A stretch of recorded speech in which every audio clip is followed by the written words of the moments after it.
തീർച്ചയായും നമുക്ക് ഇതുവരെ മനസ്സിലാകുന്നത് സർക്കാരിന്റെ ഔദ്യോഗിക കണക്ക് എന്നുള്ളത് 226 മരണമാണ്. പക്ഷെ അനൌദ്യോഗികമായി 500-നടുത്ത ആളുകൾ മരിച്ചിട്ടുണ്ട് എന്നുള്ള വിവരങ്ങൾ നമുക്ക് ലഭ്യമാകുന്നുണ്ട്. സർക്കാർ ഒരുപക്ഷെ ഈ ലഭ്യമായ ശരീരഭാഗങ്ങളൊക്കെ നോക്കി ഔദ്യോഗികമായി മാത്രമേ അത്തരം മരണവിവരങ്ങൾ പ്രഖ്യാപിക്കാനാവൂ എന്നുള്ളതും പ്രധാനമാണ്. 133 പേരെ കാണാതായ ഒരു കണക്ക് കൂടി ഇന്നലെ സർക്കാർ മന്ത്രി മുഹമ്മദ് റിയാസ് വ്യക്തമാക്കിയിരുന്നു. പല ശരീരഭാഗങ്ങൾ ലഭിച്ചിട്ടുണ്ട്. അതിന്റെയൊക്കെ സംസ്കാരമൊക്കെ നമ്മൾ ഇന്നലെ കണ്ടതാണ്. അങ്ങനെ അത്യന്തം ദയനീയമായ ഒരു സ്ഥിതിയിലൂടെ കടന്നുപോകുന്ന ഒരു ജില്ല, ചില പ്രദേശങ്ങൾ. ഞാൻ നിൽക്കുന്ന ഇവിടുന്ന് ഒരു 10-12 കിലോമീറ്റർ അപ്പുറത്ത് ഈ ചൂരൽമല എന്ന പ്രദേശം എന്നൊക്കെ പറഞ്ഞാൽ ആ മേഖല ഇതുപോലെ സജീവമായിരുന്ന ഒരു മേഖലയാണ്. മേപ്പാടി പോലെ തന്നെ സജീവമായിരുന്ന ഒരു ഗ്രാമമാണ്, ഒരു പ്രദേശമാണ്. അത് അപ്പാടെ ഇല്ലാതായി എന്ന് പറയുമ്പോൾ, അവിടെ ജീവിച്ചിരുന്ന ആയിരക്കണക്കിന് ആളുകൾ ഇന്ന് അവിടെ ഇല്ല എന്ന് പറയുമ്പോൾ, അവിടെ ഉണ്ടായിരുന്ന കടമുറികളോ ബാങ്കുകളോ വ്യാപാര സ്ഥാപനങ്ങളോ വീടുകളോ ഒന്നുമില്ല എന്ന് പറയുമ്പോൾ എത്രത്തോളം, അതായത് ആ മേഖലയില്ല, അതിന്റെ ഒരു വ്യാപ്തി അത്രത്തോളം വലുതാണ്. ഈ നേരത്തെ പറഞ്ഞ പോലെ MS അനീഷ് കുമാറും വിനേഷും അനുമോദും ഡാൻ കുര്യനും MG മിഥുനും ഒക്കെ കഴിഞ്ഞ കുറേ ദിവസങ്ങളായി ഈ മേഖലയിൽ നിന്ന് അവിടുത്തെ അത്യന്തം ദയനീയമായ കാഴ്ചകൾ പ്രേക്ഷകർക്കായി എത്തിക്കുന്നുണ്ട്. നമുക്ക് അതിന്റെ വിശദാംശങ്ങളിലേക്ക് കൂടി പോകണം. MS അനീഷ് കുമാർ അവിടെ, അനീഷ്, മന്ത്രിമാർ പ്രധാനമന്ത്രി വരുന്നത് പ്രമാണിച്ച് നമ്മുടെ റവന്യൂ മന്ത്രി അടക്കമുള്ളവർ കുറെ ദിവസങ്ങളായി ഇവിടെയുണ്ട്. മുഹമ്മദ് റിയാസിന്റെ സാന്നിധ്യം ഇവിടെയുണ്ട്. പൊതുമരാമത്ത് മന്ത്രിയുടെ അടക്കം സാന്നിധ്യമുണ്ട്. ഇന്ന് ഇവർക്ക് കൂടുതലായി പ്രധാനമന്ത്രിയെ ബോധ്യപ്പെടുത്താൻ ചില കാര്യങ്ങൾ കാണുമല്ലോ. നമുക്ക് മനസ്സിലാകുന്നത് ഈ സന്ദർശനത്തിന് ശേഷം ഒരു ചെറിയ റിവ്യൂ മീറ്റിംഗിൽ അല്പസമയമെങ്കിലും പ്രധാനമന്ത്രി പങ്കെടുക്കും. അത് സിവിൽ സ്റ്റേഷനുമായി ബന്ധപ്പെട്ടായിരിക്കും, അല്ലെങ്കിൽ പ്രധാനമന്ത്രിയുടെ സൌകര്യപ്രദമായ ഒരു സ്ഥലത്ത് വെച്ച് റിവ്യൂ മീറ്റിംഗ് ഉണ്ടാകുമെന്നാണ്. അവിടെ കൂടുതൽ കാര്യങ്ങൾ ബോധ്യപ്പെടുത്താനുള്ള ശ്രമങ്ങൾ ഉണ്ടാകുമെന്ന് മനസ്സിലാകുന്നുണ്ട്. എന്താണ് മന്ത്രിമാർക്ക് ബോധ്യപ്പെടുത്താൻ അവരുടെ തയ്യാറെടുപ്പുകൾ ഏത് തരത്തിലാണ്? അത്തരത്തിലുള്ള ഒരു പാക്കേജ് പോലെ തന്നെ കാര്യങ്ങൾ അവതരിപ്പിക്കുക എന്നുള്ളതാണോ നമ്മുടെ മന്ത്രിമാർ ഇപ്പോൾ ലക്ഷ്യം വെക്കുന്നത്?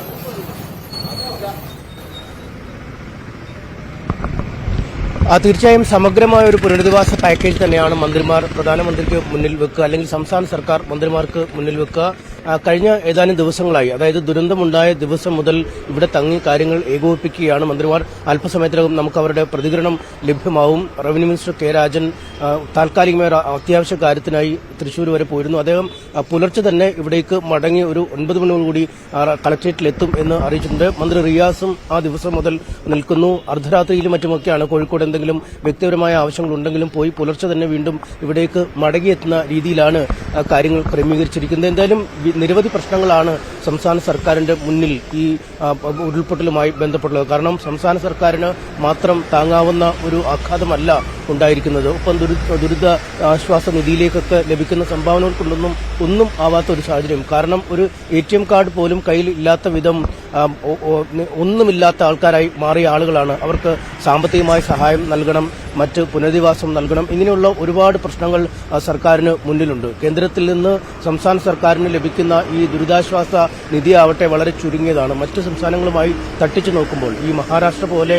അടിക്കടി പ്രളയം ഉണ്ടാവുന്ന, അല്ലെങ്കിൽ മുംബൈ നഗരം തന്നെ പ്രളയത്തിൽ മുങ്ങിപ്പോയ ഇടങ്ങൾക്കായി 2000 കോടിയും ഗുജറാത്തിനായി 1400 കോടിയും രാജസ്ഥാനും മധ്യപ്രദേശിനുമൊക്കെയായി 1000 കോടിയിലധികമൊക്കെ നൽകുമ്പോൾ 240 കോടി രൂപ മാത്രമാണ് കേരളത്തിന്, ഒരു ചെറിയ സംസ്ഥാനമായ കേരളത്തിന് ഇക്കാര്യത്തിൽ നൽകിയിരിക്കുന്നത്. അതുകൊണ്ട് തന്നെ വിഹിതം വർദ്ധിപ്പിക്കണമെന്ന ആവശ്യമാവും പ്രധാനമായും കേരളം ഉന്നയിക്കുക. കാരണം കഴിഞ്ഞ ഏതാനും വർഷങ്ങളായി തന്നെ ഇത്തരം പ്രശ്നങ്ങളിൽ, അതായത് പ്രളയമുണ്ടാവുന്നു, ഡാം തുറക്കുമ്പോൾ പ്രശ്നം, ഇങ്ങനെ പലവിധമായ പ്രശ്നങ്ങൾ, വെള്ളപ്പൊക്കം മൂലം അടിക്കടി ഉണ്ടാവുന്ന പ്രശ്നം, കൊച്ചി നഗരമടക്കം പലപ്പോഴും മുങ്ങിപ്പോകുന്ന സാഹചര്യം, തിരുവനന്തപുരത്ത് വെള്ളക്കെട്ടുണ്ടാവുന്ന സാഹചര്യം, ഇതൊക്കെ പരിഗണിക്കുമ്പോൾ കുറച്ചുകൂടി പരിഗണന സംസ്ഥാനത്തിന് വേണം എന്ന ആവശ്യം ഏറെ നാളായി കേരളം ഉന്നയിക്കുകയാണ്. എന്തായാലും ഇന്ത്യ കണ്ട ഏറ്റവും വലിയ ഈ ദുരന്തത്തിന്റെ പശ്ചാത്തലത്തിൽ ഈ തുക വർദ്ധിപ്പിക്കണമെന്ന ആവശ്യം മുന്നോട്ട് വെക്കും. ഒപ്പം ഈ ദുരന്തത്തെ ഒരു പ്രത്യേക പാക്കേജായി പരിഗണിക്കണമെന്ന ആവശ്യം നമുക്കറിയാം. ഈ ഉരുൾപൊട്ടലിൽ ഏതാണ്ട് കിലോമീറ്ററുകളോളം പൂർണ്ണമായി തകർന്നു കിടക്കുന്ന ഒരവസ്ഥ, ഒരു ചെറു പട്ടണം അപ്പാടെ നശിച്ചുപോയ സാഹചര്യം. അതുകൊണ്ട്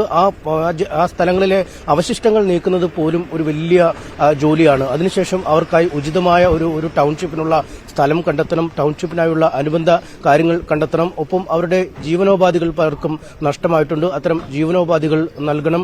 കുട്ടികളുടെ വിദ്യാഭ്യാസം, ആരോഗ്യം തുടങ്ങി ഒരുപാട് പ്രശ്നങ്ങളുടെ നടുവിലാണ് ഈ ജനത ഇപ്പോൾ ഉള്ളത്. അതുകൊണ്ട് ഇതൊക്കെ പരിഗണിക്കുന്ന, അല്ലെങ്കിൽ ഇതൊക്കെ പരിഹരിക്കുന്ന രീതിയിലുള്ള ഒരു പുനരധിവാസ പാക്കേജാണ് സമഗ്രമായി വേണ്ടത്. അതുകൊണ്ട് ഈ ഒരു പാക്കേജിനായി 2000 കോടിയുടെ സഹായമാണ് പ്രധാനമന്ത്രിയിൽ നിന്നും തേടുന്നത്. നേരത്തെ നമ്മുടെ നാട്ടിൽ നിന്നുള്ള കേന്ദ്രമന്ത്രിയായ സുരേഷ് ഗോപി അടക്കമുള്ളവർ ഈ സ്ഥലത്തെത്തുകയും സ്ഥിതിഗതികൾ വിലയിരുത്തുകയും ഒരു പ്രാഥമിക റിപ്പോർട്ട് PMOയ്ക്ക് നൽകുകയും ചെയ്തു എന്നാണ് മനസ്സിലാക്കാൻ കഴിയുന്നത്.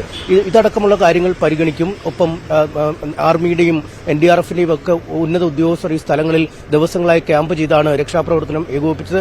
അവരിൽ നിന്നൊക്കെ കൂടുതലായി റിപ്പോർട്ട് ലഭിക്കും. ഒപ്പം ഭാവിയിൽ ഉണ്ടാവാനിടയുള്ള പ്രശ്നങ്ങൾ, ഏത് തരത്തിലുള്ള ആളുകളെ ഏതൊക്കെ സ്ഥലങ്ങളിലാണ് താമസിക്കേണ്ടത്, ഏതൊക്കെ രീതിയിലുള്ള ഒരു പുനരധിവാസം നടത്തണം, ഒപ്പം ഭാവിയിൽ കെട്ടിട നിർമ്മാണം ചെയ്യുമ്പോൾ ഉണ്ടാവേണ്ട മുൻകരുതലുകൾ തുടങ്ങി സമഗ്രമായ ഒരു പൊളിച്ചെഴുത്ത് വയനാട്ടിലെ ജനങ്ങളുടെ ജീവിതത്തിന്മേൽ വേണ്ടിവരും. അവർക്ക് സുരക്ഷിതമായി ജീവിക്കാനുള്ള സാഹചര്യം ഒരുക്കേണ്ടിവരും. ഇന്നലെ പോലും ഒരു ചെറു ചലനമുണ്ടായപ്പോൾ നടുങ്ങി വിറച്ച ആളുകളാണ് നമ്മുടെ നാട്ടിലുള്ളത്. അതെന്തായാലും ഭാഗ്യത്തിനൊരു ഭൂചലനമോ മറ്റു പ്രശ്നങ്ങളോ അല്ല എന്ന് അധികൃതർ കണ്ടെത്തിയെങ്കിൽ പോലും ഇത്തരത്തിൽ ഭയചകിതമായ ജീവിതം തുടരുന്ന ഒരു ജനതയാണ് വയനാട്.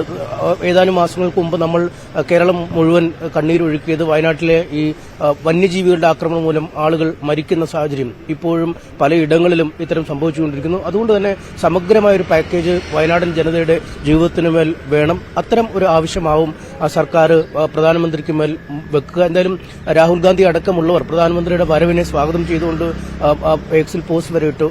പ്രധാനമന്ത്രി വയനാട് സന്ദർശിക്കാനെത്തുന്ന ഒരു നല്ല കാര്യങ്ങളുടെ വ്യാപ്തി താങ്കൾക്ക് നേരിട്ട് മനസ്സിലാവുമ്പോൾ കൂടുതൽ സഹായം ഞങ്ങൾ പ്രതീക്ഷിക്കുന്നു എന്നൊക്കെ അദ്ദേഹം അടക്കം പറയുമ്പോൾ എല്ലാ ജനങ്ങളും ഈ ദുരന്തബാധിതരായും സർക്കാരും ഒക്കെ വലിയ പ്രതീക്ഷയിലാണ്. അദ്ദേഹം വരുമ്പോൾ ഈ സ്ഥിതിഗതികൾ നേരിട്ട് വിലയിരുത്തുമ്പോൾ ഒരു അർഹമായ സഹായം, ഒരു കൈത്താങ്ങ് കേന്ദ്രത്തിന്റെ ഭാഗത്തുനിന്നും ഉണ്ടാവുന്നു എന്ന് തന്നെ പ്രതീക്ഷിക്കുന്നു. മന്ത്രിമാരടക്കമുള്ളവർ ഇക്കാര്യമാണ് പറയുന്നത്. എന്തായാലും അല്പസമയത്തിനകം നമുക്ക് മന്ത്രിമാരുടെ പ്രതികരണങ്ങൾ ലഭ്യമാകും. രഞ്ജിത്ത്.